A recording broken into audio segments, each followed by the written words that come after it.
सांख्य तत्व कौमुदी,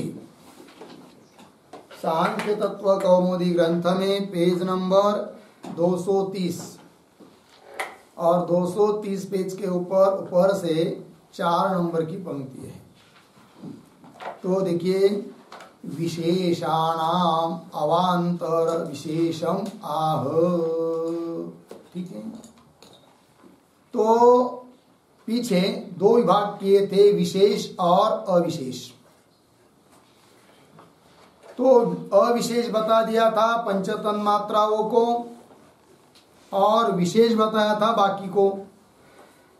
अब जो विशेष है उसके भी कुछ अवांतर विशेष है, अवांतर भेद है, उसको बता रहे ग्रंथकार कारिका के माध्यम से। तो ये जो पंक्ति है ना, विशेषाणाम अवांतर विशेषम आह, उस पर एक वाक्य लिखिए, उसका अर्थ प्रतीक विशेषाणाम बराबर, विशेषाणाम बराबर पंचभूतानां मध्ये, पंचभूतानां मध्ये अर्धविराम प्रतीक अवांतर विशेषम,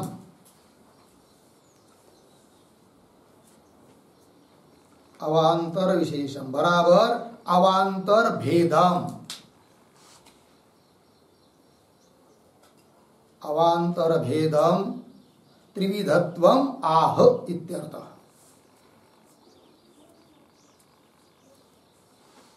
त्रिविधत्वम आह इत्यर्थः, ठीक है। देखो भाई, तो विशेष जो पंचमहाभूत है उनमें भी अवांतर विशेष अर्थात अवांतर भेद जो 3 प्रकार का है उसको बता रहे अब कारिका के माध्यम से। तो कारिका का उच्चारण कर लेते हैं। सूक्ष्मा माता पितृजा, सूक्ष्मा माता पितृजा, सह प्रभूतैस्त्रिधा विशेषा स्युः, प्रभूतैस्त्रिधा विशेषा स्युः, सूक्ष्मास्तेषां नियता, सूक्ष्मास्तेषां नियता, माता पितृजा निवर्तन्ते, माता पितृजा निवर्तन्ते, सूक्ष्मा पितृजा सह प्रभूतैस्त्रिधा विशेषा स्युः, सूक्ष्मास्तेषां नियता, माता पितृजा निवर्तन्ते। सूक्ष्माः माता पितृजाः सह प्रभूतैः त्रिधा विशेषाः स्युः, सूक्ष्माः तेषां नियताः, माता पितृजाः निवर्तन्ते। अन्वय सूक्ष्माः माता पितृजाः, आगे प्रभूतैः पीछे सह, आगे त्रिधा विशेषाः स्युः, नीचे तेषां पीछे सूक्ष्माः नियताः, आगे सरल माता पितृजाः निवर्तन्ते, ठीक है। तो 3 भेद है विशेषों के। एक तो हुआ सूक्ष्माः, दूसरा है माता पितृजाः और तीसरा है प्रभूतैः सह इत्यादि से बताया जाएगा। त्रिधाः विशेषा, 3 विशेष है। उन तीनों में सूक्ष्म जो है वो नियत है, नित्य है, और माता पिता से उत्पन्न हुआ जो है वो नष्ट होता है, निवर्तन। लेकिन कौन है वो सूक्ष्म, कौन है माता पिता से उत्पन्न हुआ, और प्रभूतैः स ये कौन है, इस बात को स्पष्ट करने के लिए इस कारिका का संक्षेपतः अर्थ लिख लेते हैं हम लोग। लिखते हैं संक्षिप्तार्थ, कौंस में लिखिए एकः विशेषः, एकः विशेषः, आगे की तरफ बांध देकर कौंस बांध, फिर प्रतीक सूक्ष्माः, बराबर सूक्ष्म देहा, सूक्ष्म देहा बराबर महदादि सूक्ष्म गंधांता, महदादि सूक्ष्म गंधांता अष्टादश तत्वात्मका, अष्टादश तत्वात्मका।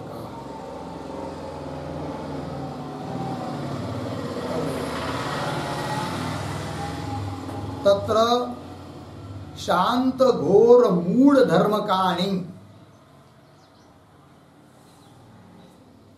शांत घोर मूढ़ धर्मकाणी दशेन्द्रियाणि,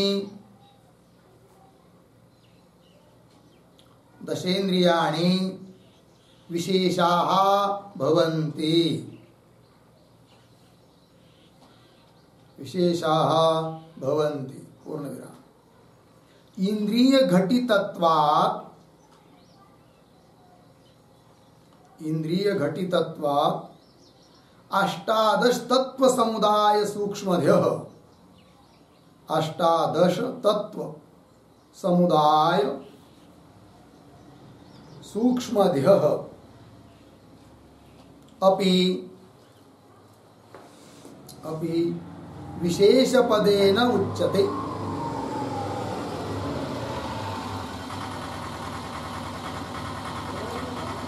विशेष पदेन उच्यते।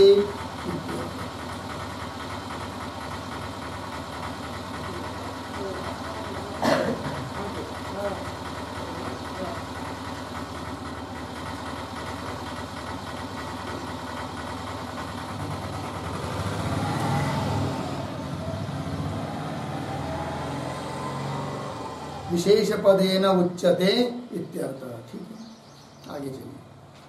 कौंस में लिखिए द्वितीय विशेष,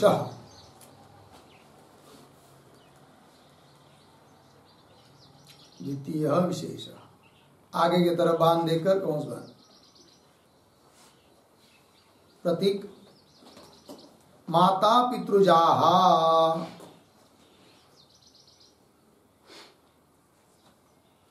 माता पितृजाः बराबर माता पितृ शरीरजन्याः,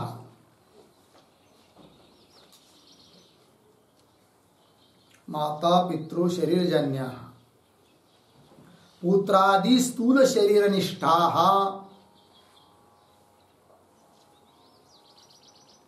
पुत्रादि स्थूल शरीरनिष्ठाः षट्कोशाः, षट्कोशाः बराबर मातृतः, मातृतः रोमलोहित मांसानि, रोमलोहित मांसानि अर्धविराम। पितृतः बराबर स्नायु अस्थि मज्जानः,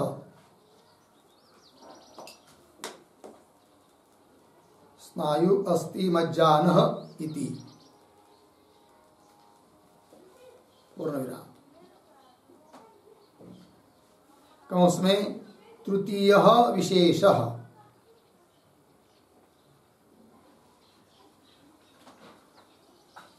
आगे की तरफ बांध देकर कौंस बंद। प्रतीक प्रभुतैः सह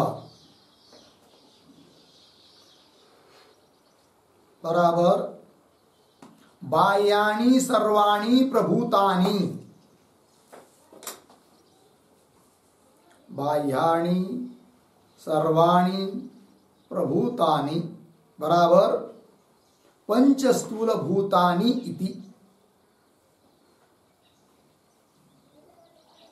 पंच स्थूल भूतानि इति। पूर्ण विराम। इति त्रिविधाः विशेषाः स्युः,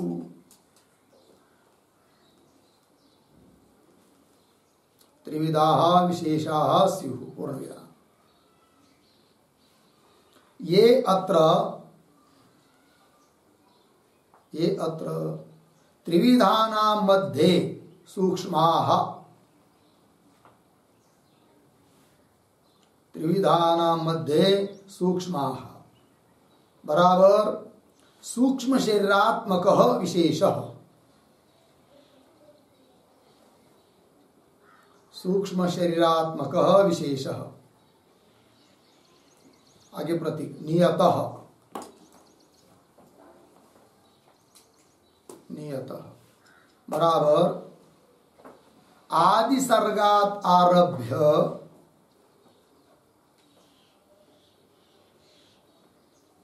आदि सर्गात आरभ्य महाप्रलय पर्यंतम,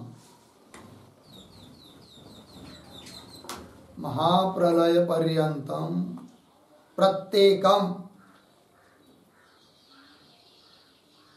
प्रत्येकम प्रत्येक चेतनेन सह,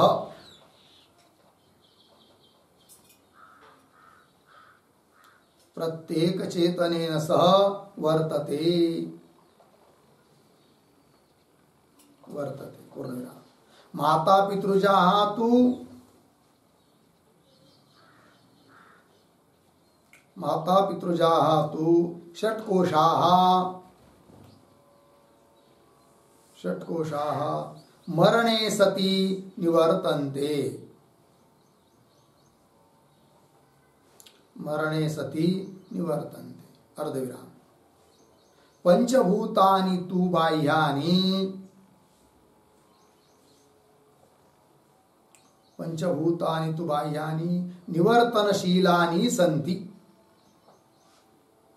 निवर्तनशीलानि सन्ति एव इति प्रसिद्धम, सन्ति एव इति प्रसिद्धम इति हो गया। देखो भाई अर्थ, तो तीन विशेष को बता रहे। पहला है सूक्ष्म अर्थात सूक्ष्म देह, क्या हो तो सूक्ष्म देह जो कि 18 तत्व का है, वो कौन है? तो महदादि सूक्ष्म गंधांता 18 तत्वात्मका, सूक्ष्म शरीर इनके यहाँ 18 तत्व का है। कौन कौन? महत्त्व, अहंकार, एकादश इंद्रिय कितने हुए? 13, और पंच तन्मात्रा 13 और 5 18 तत्वात्मका। उसमें तत्र शांत घोर मूढ़ धर्म कानी दशेंद्रियानी, शांत घोर और मूढ़ धर्म वाले 10 इंद्रिय है, ये विशेष है। और उनसे घटित ये सूक्ष्म देह होने के कारण उसको भी विशेष शब्द से कह दिया। इंद्रिय घटितत्वात् 18 तत्व समुदाय सूक्ष्म देह अपि, 18 तत्वों का समुदाय जो सूक्ष्म देह वह भी विशेष पद से बोला जाता है। ठीक। फिर द्वितीय विशेष वो क्या है? माता पितृजा, अर्थात माता पितृ शरीरजन्या, माता और पिता से, पिता के शरीर से उत्पन्न, पुत्र आदि स्थूल शरीर में रहने वाले षटकोश, वही है माता पितृजा विशेष, माता पिता के शरीर से उत्पन्न हुआ विशेष। तो षटकोश कौन है? तो माता से 3, पिता से 3। मातृत्व रोम, लोहित और मांस, अपने शरीर में 6 कोश है, तो उनमें से 3 रोम, बाल, लोहित, रक्त और मांस, ये माता के शरीर से उत्पन्न होते हैं। और पिता के शरीर से कौन आते भाई? स्नायु, शिरा, नाड़िया, अस्थि, हड्डी और मज्जा, ये सब इति, ये हुआ। फिर तृतीय विशेष कौन है? वो करे बाह्यानि, सप्रभुते मतलब बाह्यानि सर्वाणि प्रभूतानि, बाह्य सर्व प्रभूतानि मतलब पंच स्थूल भूतानि, ये तीसरा विशेष है। इति त्रिविधा विशेषा स्यु, ये अत्र त्रिविधानां मध्ये सूक्ष्म, इन तीनों में जो सूक्ष्म है, कारिका के उत्तरार्ध में आया था, तेषां सूक्ष्मा नियता। तो ये जो सूक्ष्म मतलब सूक्ष्म शरीरात्मक जो विशेष है वह नियत है। नियत है मतलब क्या? तो आदि सर्गात आरभ्य महाप्रलय पर्यंतम, अगदी पहला सर्ग से लेकर जब तक महाप्रलय नहीं होता है तब तक प्रत्येकम, प्रत्येक चेतन सवर्तते, एक एक सूक्ष्म शरीर एक एक चेतन के लिए, एक एक आत्मा के लिए, एक एक पुरुष के लिए नियत रहता है, बिगड़ता छूटता नहीं है। ये स्थूल शरीर छूट भी जाए तो भी उस आत्मा का जो जिसके उसके लिए जो नियत सूक्ष्म शरीर है वो उसको लेकर आगे का जन्म को प्राप्त होता है। ठीक है, प्रत्येक चेतन स वर्तते, ये हो गया, ये हुआ नियत। और दो उसमें दूसरा जो माता पितृ वो षट कोशा मरणे सती निवर्तन्ते, जब मरण आता है तब वो सब 6 कोश रूप माता पिता से उत्पन्न जो द्वितीय विशेष है वो नष्ट हो जाता है। और तीसरा पंचभूतानि तो बाह्यानि निवर्तनशीलानि, वो निवर्तनशील है, इसमें कोई संदेह नहीं, वो तो प्रसिद्ध है। इस बात को बता दिया इस कारिका ने, विशेषों के अवान्तर भेद। चलिए आगे, अब टीका। सूक्ष्मा इति त्रिधा विशेषा स्युः इति, 3 प्रकार के विशेष है। तान विशेष प्रकारान आह, वो विशेष प्रकार कौन कौन है भाई, वो विशेष भेद कौन कौन है उसको बता रहे अब आगे। तान विशेष प्रकारान आह सूक्ष्मा, ये प्रतीक है, उसका अर्थ कर रहे हैं सूक्ष्म देहा। ये जो सूक्ष्म है ना उसके ऊपर लिखी एक नंबर का आंकड़ा, 3 पता चलेगा फिर अलग अलग। तो सूक्ष्म शब्द का अर्थ कर दिया सूक्ष्म देहा परिकल्पिता।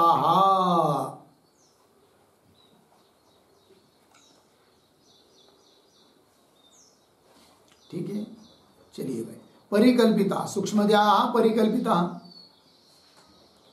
उस पर एक वाक्य लिखेंगे। इंद्रिय योगात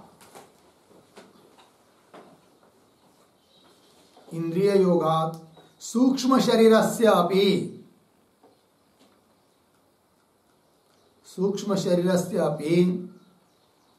सुख दुख दत्वात् सूक्ष्म देहा अपि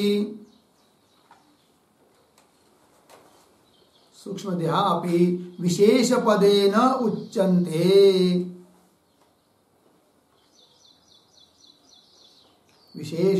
उच्यन्ते। इत्यभिप्रायेण उक्तम परिकल्पितः इति।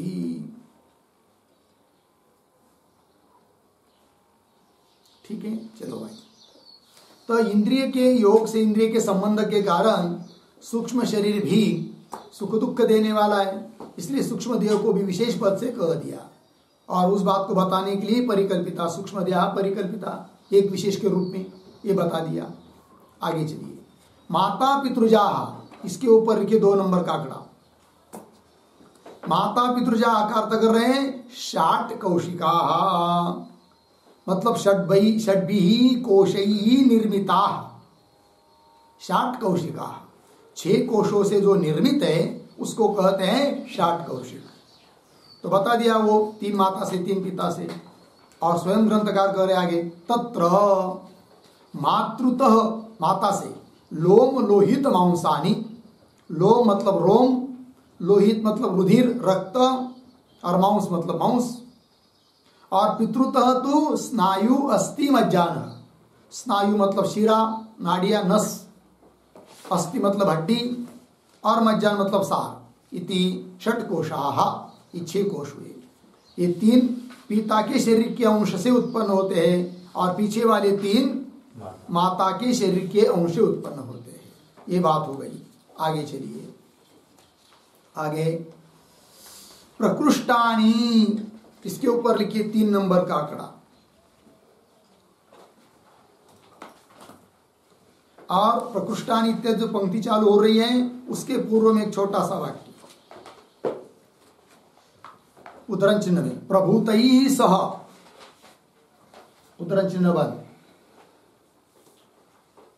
इति व्याख्याति प्रकृष्टानि इति।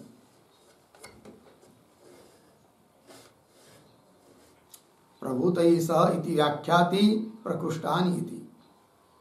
मूल कारिका में जो आया है प्रभूतैः सह, उसका व्याख्यान कर रहे हैं प्रकृष्टानि इत्यादि पंक्ति से। ठीक है, चलो भाई।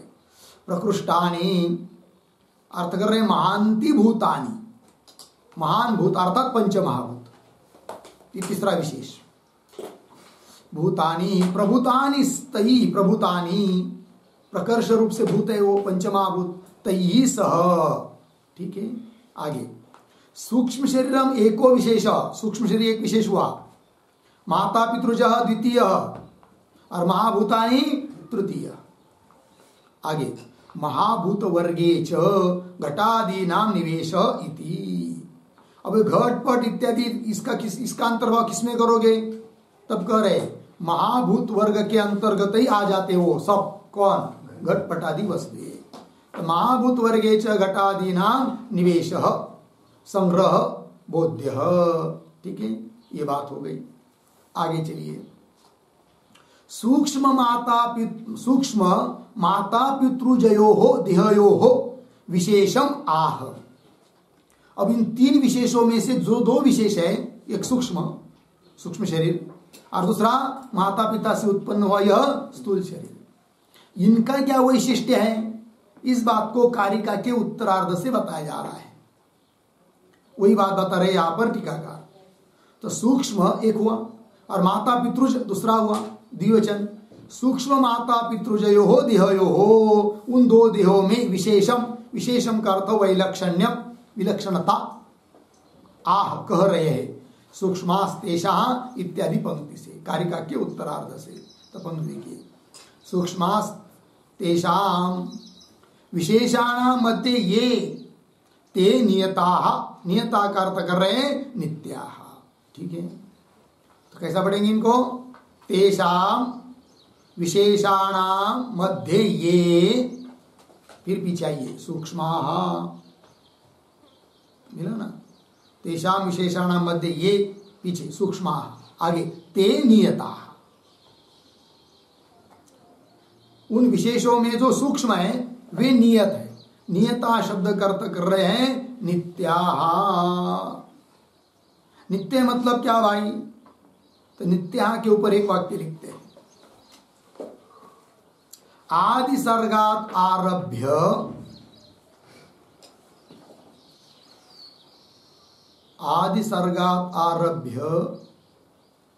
आ महाप्रलयम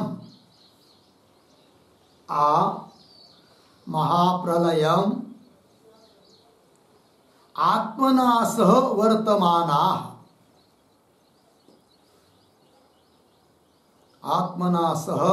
वर्तमानाः इत्यर्थः।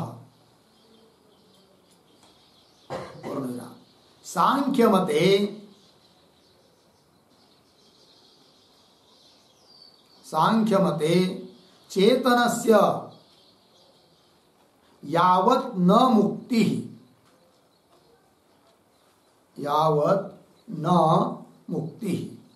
तावत् पर्यन्तम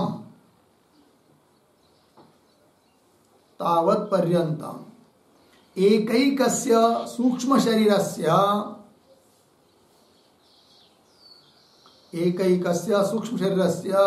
योगः बराबर संबंधः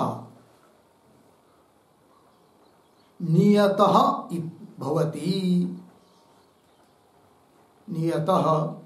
भवति इति। ठीक है, देखो भाई अर्थ। तो नित्य मतलब क्या? तो आदि सर्गात आरभ्य, एकदम पहले सर्ग से लेकर आ महाप्रलय जब तक नहीं होता है तब तक आत्मना स, उस आत्मा के लिए वही सूक्ष्म शरीर रहता है। आत्मना स वर्तमाना इत्यर्थ, उसी का स्पष्टीकरण कर रहे आगे। सांख्य मत में चेतनस्य यावत् न मुक्ति, चेतन की जब तक मुक्ति होती नहीं है तब तक तावत् पर्यंतम एकैकस्य सूक्ष्म शरीर से योग, एक एक सूक्ष्म शरीर का योग संबंध नियत रहता है। लग गया इतना? ये बात हो गई। आगे चलिए फिर, तो नित्या पूर्ण विराम हुआ नित्या के बाद। आगे टीका में माता पितृजाः निवर्तन्ते शब्द का अर्थ होता है नश्यन्ति। माता पिता से उत्पन्न हुआ जो विशेष है, 6 कोशों से युक्त स्थूल शरीर, वो नष्ट होता है। तो नष्ट होता है मतलब कहाँ चला जाता है? तब कह रही थी आगे, रसांताः वा भस्मांताः वा विदंताः वा इति। ठीक है ना? तो क्या बता रहे भाई इस पंक्ति से? तो रसांता के पहले एक वाक्य लिखिए छोटा सा अवतरा। माता पितृजा स्थूल देहा, माता पितृजा स्थूल देहा मरणे प्राप्ते सति, मरणे प्राप्ते सति निवर्तन्ते, निवर्तन्ते बराबर नश्यन्ति। पूर्ण विराम। मृत शरीरस्य त्रिधा व्यवस्था भवति,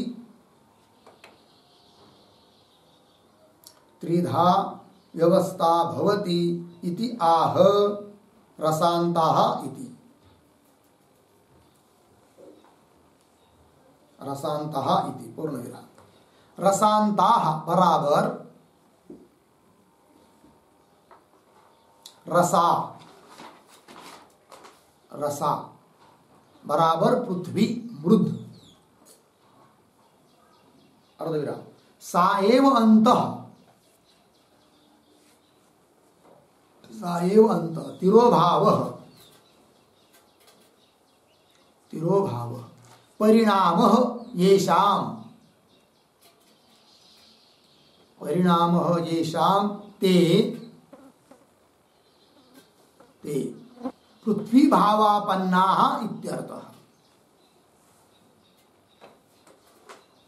पृथ्वी भावापन्नाः इत्यर्थः पूर्ण विराम। आगे प्रतीक भस्मान्ताः बराबर दाहे कृते सति, दाहे कृते सति भस्म अंतः येषां, भस्म अंतः येषां ते भस्मान्ताः, ते भस्मान्ताः पूर्ण विराम। आगे विट, आगे है ना, क्या है आगे है मूल में विडंताः, प्रतीक लीजिए विडंताः बराबर विट बराबर विष्ठा, विष्ठा अंतः परिणामः येषां, परिणामः येषां ते कौंस में लिखिए सिंह असुर गृद्र, गृद्रादि सिंह असुर गृद्रादि मांसाशिभिः, मांसाशिभिः भुक्ते सति, भुक्ते सति पूर्ण विराम कौंस बंद विडंताः इत्यर्थः।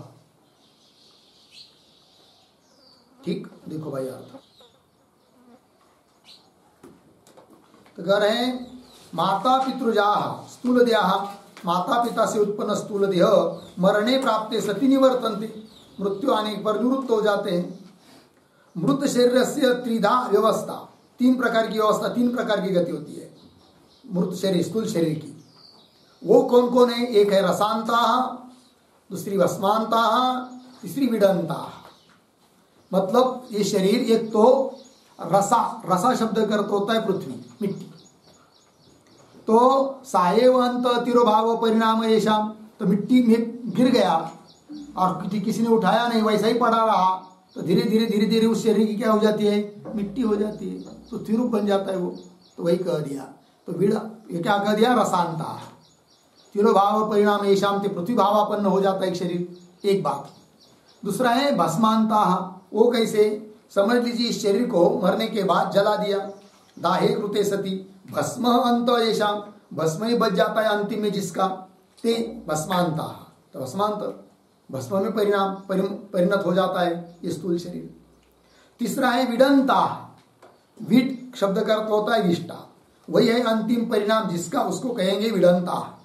जैसे इस शरीर को किसी सिंह ने खा लिया, चाहे असुर ने खा लिया, चाहे किसी गिद्धाड़ों पक्षियों ने खा लिया, तब खाने के बाद इस शरीर का क्या होगा? उनके पेट में विष्टा होगी, इसका परिणाम क्या हुआ? फिर विडंता। 3 प्रकार का परिणाम होता है स्थूल शरीर का, ये बात बता दिया। हो गया इति। आगे चलिए। ते कारिका 39 नंबर की कारिका यहाँ पर पूर्ण हो गई। आगे की कारिका है 40 नंबर की, उसको देखिए। सूक्ष्म शरीरम विभजते।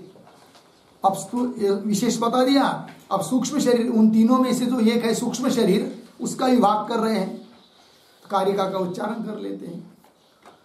पूर्वोत्पन्नमसक्तम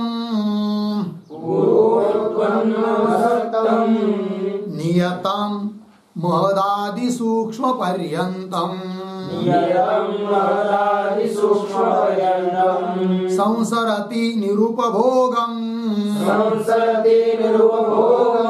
भावैरधिवासितं लिंगम पूर्वोत्पन्नमसक्तं नियतं महदादि सूक्ष्म पर्यन्तं संसरति निरुपभोगं भावैरधिवासितं लिंगम। पूर्वोत्पन्नम असक्तम नियतम महदादि सूक्ष्म पर्यंतम संसरति निरुपभोगम भावैहि अधिवासितम लिंगम। अब थोड़ा अन्वय। पहली पंक्ति सरल है। पूर्वोत्पन्नम असक्तम नियतम महदादि सूक्ष्म पर्यंतम, नीचे आइए।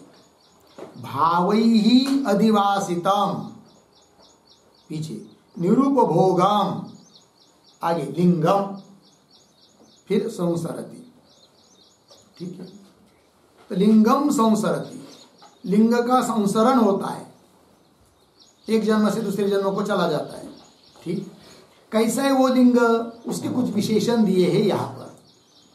पहला विशेषण है पूर्वोत्पन्नम, दूसरा असक्तम नियतम महदादि सूक्ष्म पर्यंतम भावैहि अधिवासितम निरुपभोगम लिंगम। ठीक है, लिंग शरीर। तो इस कारिका का भी अर्थ थोड़ा सा लिख लेते हैं हम लोग, संक्षिप्त अर्थ लिखेंगे। प्रतीक पूर्वोत्पन्नम बराबर पूर्वम, पूर्वम आदि सर्गे, आदि सर्गे प्रधानात् उत्पन्नम, प्रधानात् उत्पन्नम पूर्ण विराम। फिर प्रतीक असक्तम बराबर अव्याहतम परमाणुवादौ शिलादौ च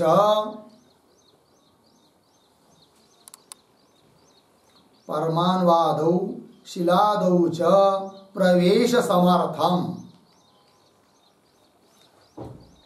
प्रवेश समर्थम पूर्ण विराम। फिर प्रतीक नियतम,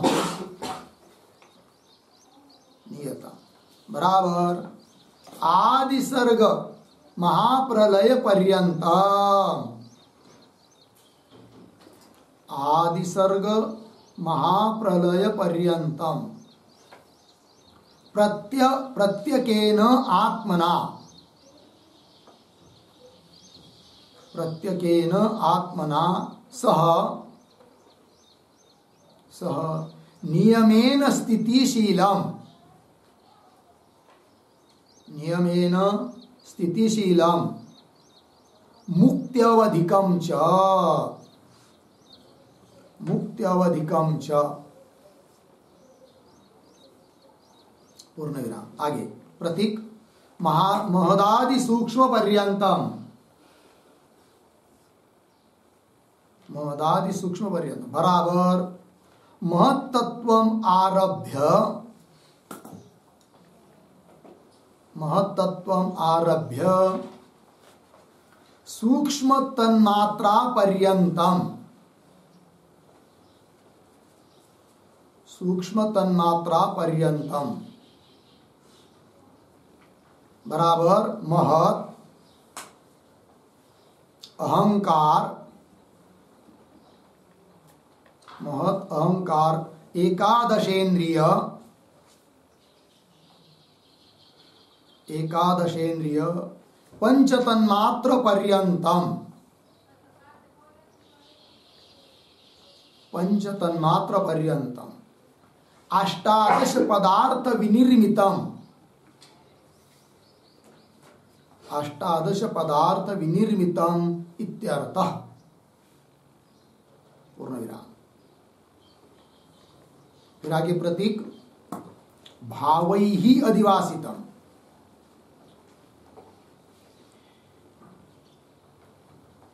बराबर भावैहि बराबर धर्म अधर्म, धर्म अधर्म, ज्ञान अज्ञान, ज्ञान अज्ञान, वैराग्य अवैराग्य, वैराग्य अवैराग्य, ऐश्वर्य अनैश्वर्यात्मक, ऐश्वर्य अनैश्वर्यात्मक, अष्टधर्मैहि अन्विता बुद्धि, अष्टधर्मैहि अन्विता बुद्धि, अर्धविराम। तद अन्वितत्वात्, तद अन्वितत्वात् भावैहि अधिवासितम, अधिवासितम बराबर अन्वितम बराबर युक्तम इत्यर्थः, युक्तम इत्यर्थः। पूर्ण विराम। आगे प्रतीक निरूपभोगम, निरूपभोगम बराबर यतः, यतः स्थूल शरीरम विना, स्थूल शरीरम विना उपभोग प्रदान अनर्हम, उपभोग प्रदान अनर्हम, अनर्हम। पूर्ण विराम। अतः लिंगम, अतः लिंगम बराबर सूक्ष्म शरीरम, सूक्ष्म शरीरम। पूर्ण विराम। फिर प्रतीक है संसरति बराबर संसारम, संसार। स्थूल शरीर योगम करोति, स्थूल शरीर योगम करोति, संसारम स्थूल शरीर योगम करोति बराबर पूर्व पूर्व स्थूल शरीराणि, पूर्व पूर्व स्थूल शरीराणि परित्यज्य, परित्यज्य नव नव स्थूल शरीरेषु, नव नव स्थूल शरीरेषु गच्छति इति, स्थूल शरीरेषु गच्छति इति। हो गया। चलिए भाई यार, देखो भाई कैसा है। तो ये लिंग है पूर्वोत्पन्न, मतलब पूर्व अर्थात आदि सर्ग में प्रधान से उत्पन्न हुआ है ये लिंग शरीर। कैसा है वो? असक्तम, असक्तम का अर्थ कर रहे अव्याहतम, परमाणुवादौ शिलादौ च प्रवेश समर्थम, परमाणु में भी शिला में भी प्रवेश कर सकता है, अव्याहत, कोई उसको रोक नहीं सकता। इस प्रकार का ये लिंग शरीर है। और कैसा है? नियतम, नियतम का अर्थ कर रहे हैं आदि सर्ग महाप्रलय पर्यंतम, आदि सर्ग से लेकर महाप्रलय पर्यंत रहता है। प्रत्येक आत्मना स, प्रत्येक आत्मा के साथ नियमेन स्थितिशील, नियमतः स्थितिशील है कि नहीं। और मुक्त्यवधिकम, जब तक मुक्त नहीं होता है तब तक उसके साथ रहता है वो। अच्छा, और कैसा है भाई?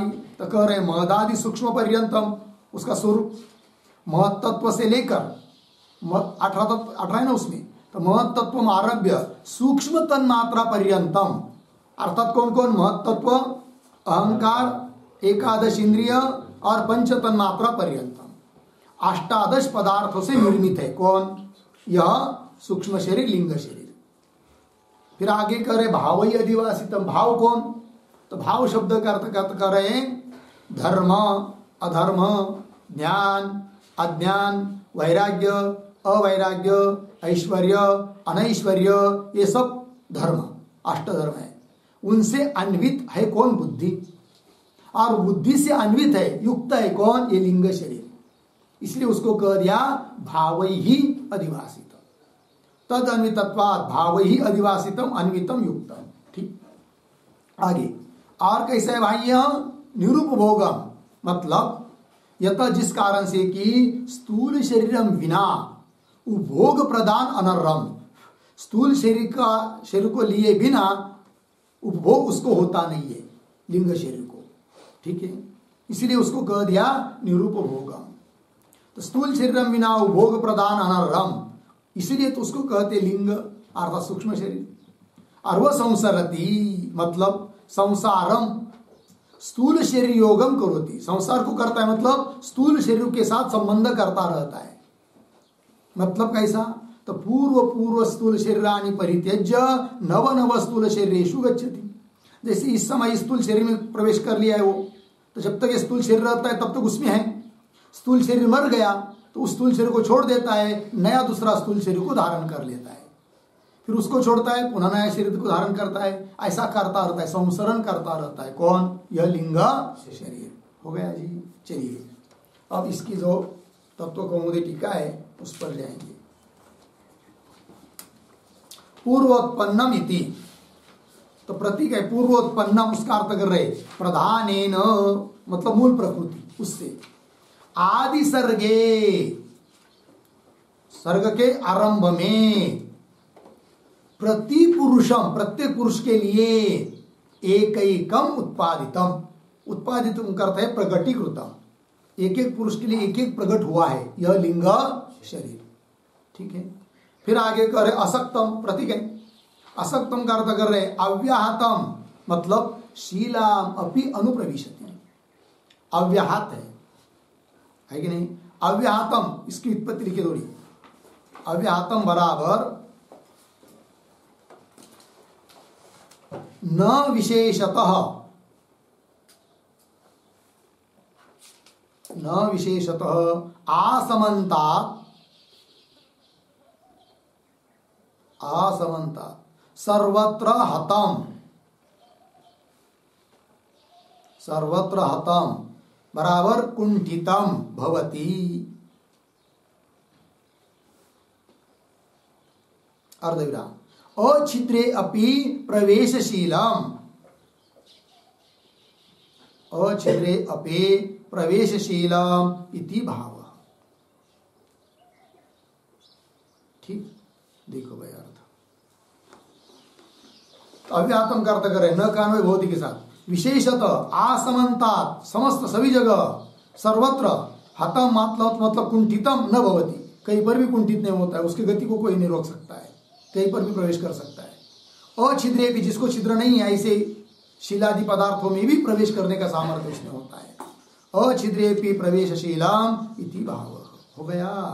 आइए आगे, शीलाम अपि अनुप्रविशति, आगे नियतम।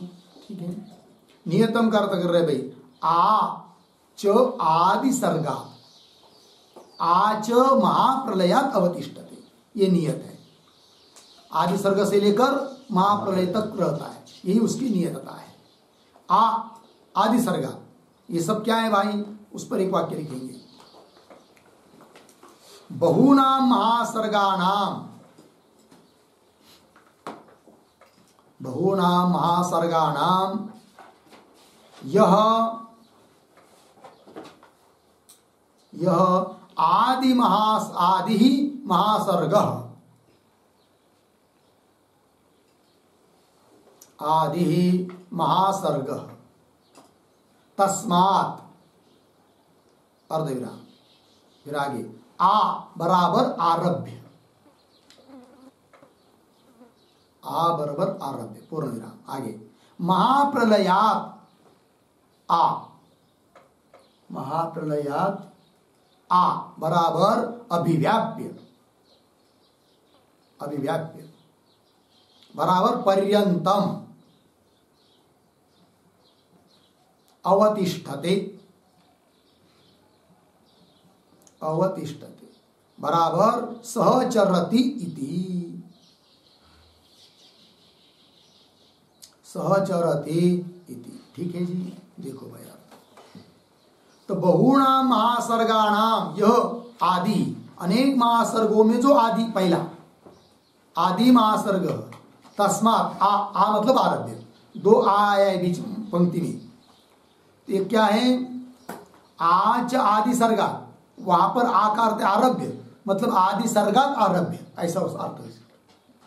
और आगे जो आए ना आज महाप्रलयत, तो उसका क्या अर्थ है, महाप्रलयत आ, वहां पर आकार थे अभिव्याप्य, पहले आकार था आरभ्य, दूसरे आकार तो अभिव्याप्य, अभिव्याप्य का अर्थ होता है पर्यंत, अवतिष्ठते। अर्थ क्या निकला फिर, आदि सर्ग से आरभ्य, आदि सर्ग से लेकर महाप्रलयात आ, महाप्रलय पर्यंत अवतिष्ठते सहचरति इति। लग गया?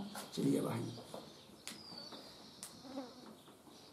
आगे आइए, आगे हाँ, महदादि सूक्ष्म पर्यंतम प्रतीक है, उसका क्या क्या स्वरूप है, उसमें क्या क्या घटक है वो सब बता रहे। महत, अहंकार, एकादश इंद्रिय, पंचतन मात्र पर्यंत, ठीक है ना, इतने का समुदाय हो लिंग शरीर। आगे येषाम समुदाय सूक्ष्म शरीरम, इन सभी का समुदाय ये हुआ सूक्ष्म शरीर, हो गए ना। फिर आगे अब उस सूक्ष्म शरीर का विशेषत्व क्या है वो दिखा रहे। शांत घोर मूढ़ैहि इंद्रियैहि अन्वितत्वात् विशेष, शांत घोर और मूढ़ स्वरूप के जो इंद्रिय, उन इंद्रियों से अन्वित होने के कारण, इंद्रियों से युक्त होने के कारण वह लिंग शरीर भी क्या हुआ, विशेष, ये बात बता दिया। ठीक है जी, चलिए आगे क्या है, अब इतना है, बहुत सारा है तो कल करेंगे आगे का विचार। ठीक है। ओम पूर्णस्य